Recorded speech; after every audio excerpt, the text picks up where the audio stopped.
Hello students, welcome to the session. Today's session is on governance for sustainable development.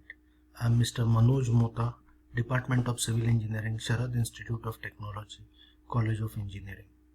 So let's start. Paths of development. As we are aware that current paths of development are not sustainable. Current resource intensive development patterns are ecologically and ultimately economically unsustainable. We are extracting the environment like anything for the betterment of the human life only. In this, we are not at all thinking about the ultimate degradation of the environment, which seems to be irreversible in many cases. There are also problems of inadequate worker and consumer protection, poverty and exclusion. While modern economic advances have brought a mass of value improvements, including important environmental quality gains, few of the gains have been automatic and the overall results still includes constant development failures and deepening ecological decline.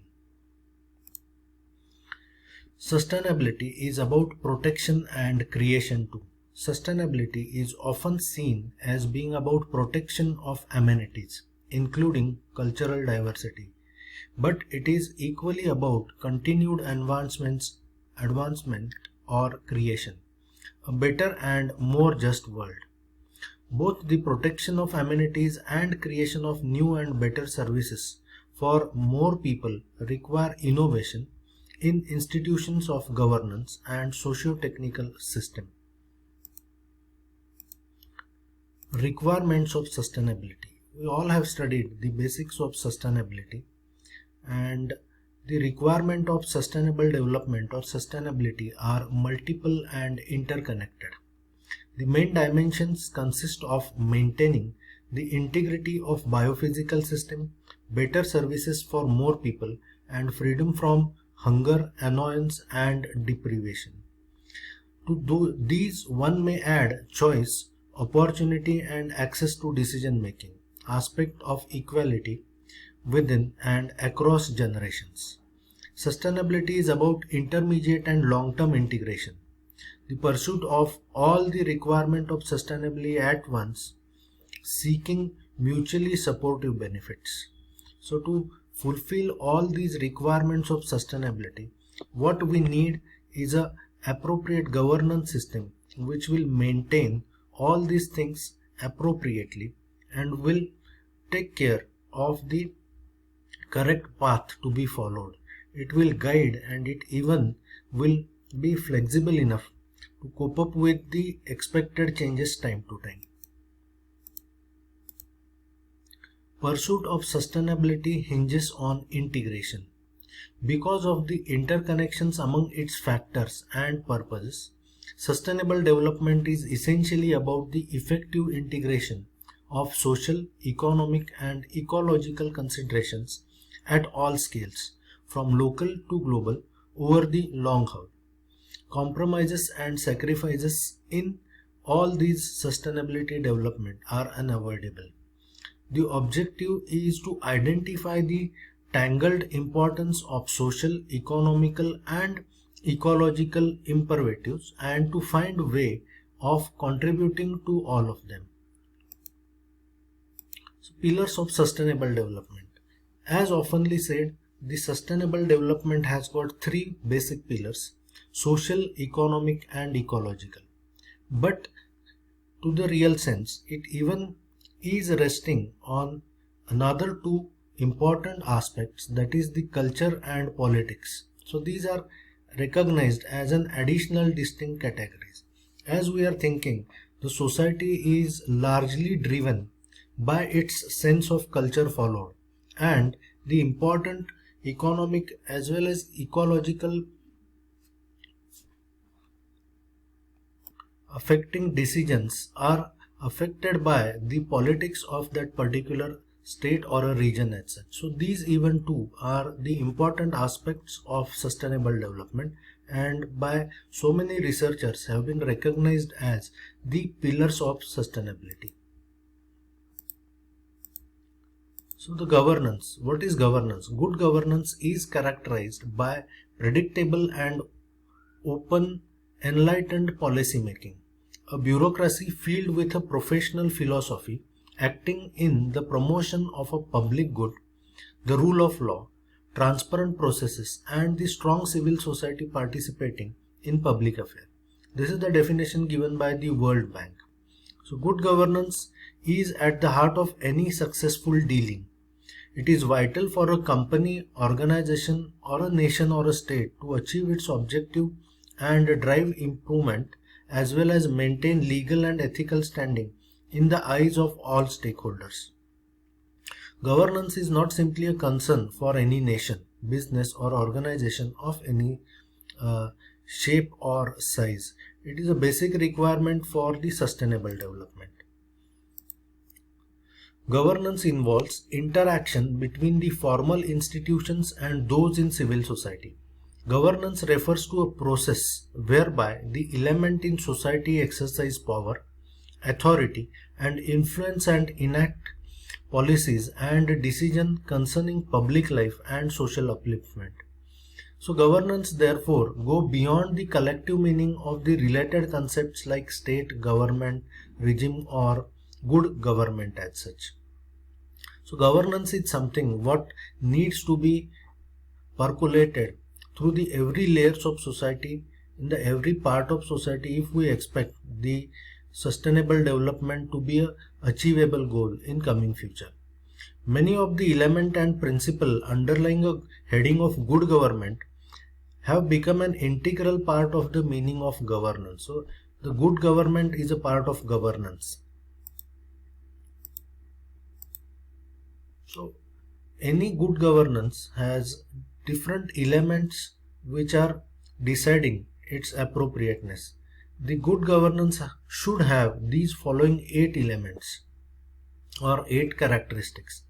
So good governance is always participatory, consensus oriented, accountable, transparent, responsive, effective and efficient, equitable and inclusive, and follow the rule of law. Good governance is responsive to the present and future need of the organization, exercise carefulness in policy setting and decision making, and that the best interest of all stakeholders are taken into account. So good governance should have this all aspects comprehensively understood and to be followed. We'll try to understand these things in brief. So we'll start with the rule of law. Good governance requires a fair legal framework that are enforced by an impartial regulatory body for the full protection of stakeholders. So it is a basic requirement for any good governance to have a fair legal framework, and which will be impartial in nature and will protect the interest of all stakeholders cumulatively.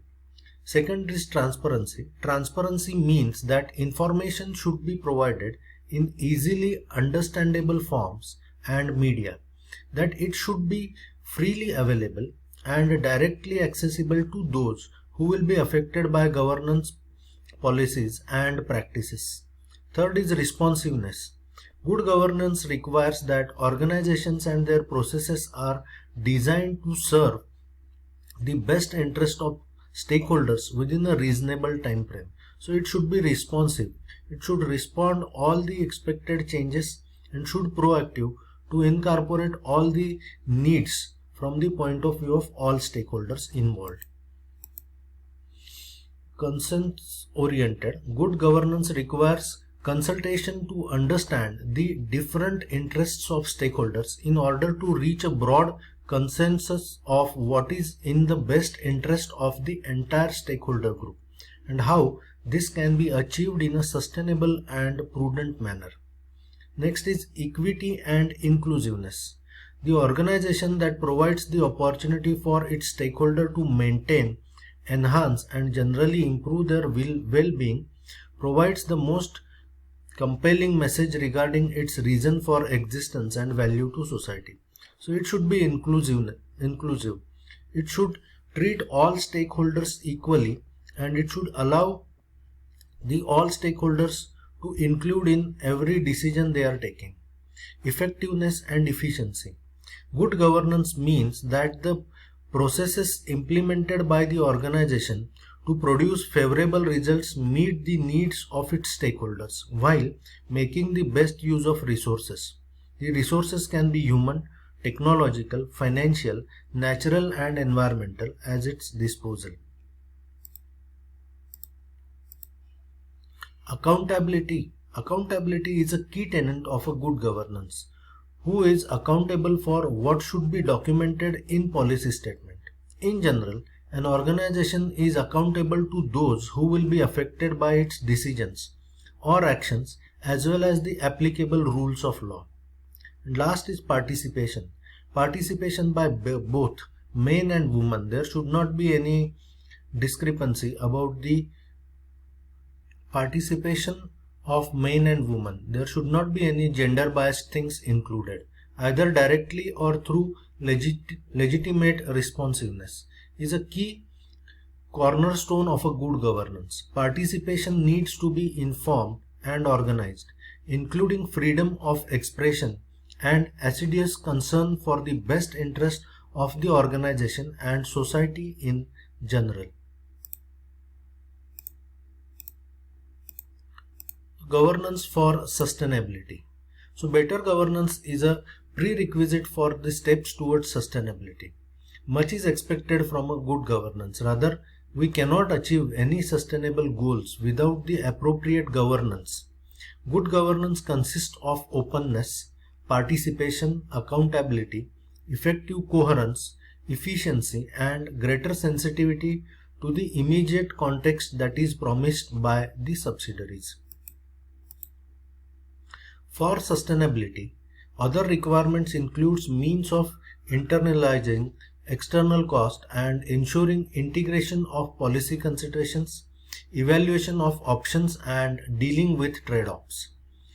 The emphasis is on the role of institutions as entities that are largely viewed as being up there and at least currently insufficiently within the reach of ordinary citizens.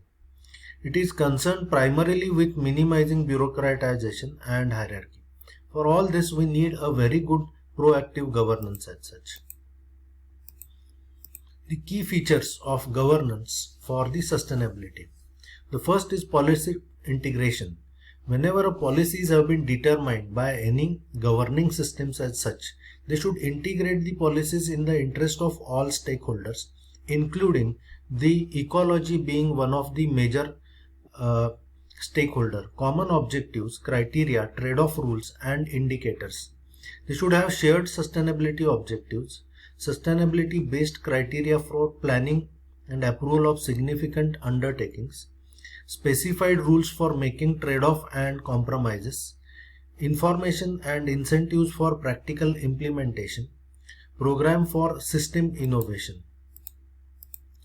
Transition management is one of the important aspects for the governance in sustainable development. In maintaining a transition, the basic rules to be followed is that the governance should be careful not to get locked into a suboptimal solution. It should embed a transition policy into existing decision-making framework and legitimize transition management. Take the long view of dynamic mechanism for change.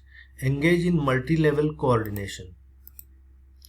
So summarizing this session, governance for sustainability presents a huge and unavoidable challenge. Continued unsustainability is not a practical option now. For advancement towards sustainability, we need to establish governance structures and practices that can promote, direct and synchronize positive work by a host of actors on a vast complex issues through a web of interconnection and across multiple levels and scales with sensitivity to the context and respect for the uncertainties. So thank you for attending the lecture and having me.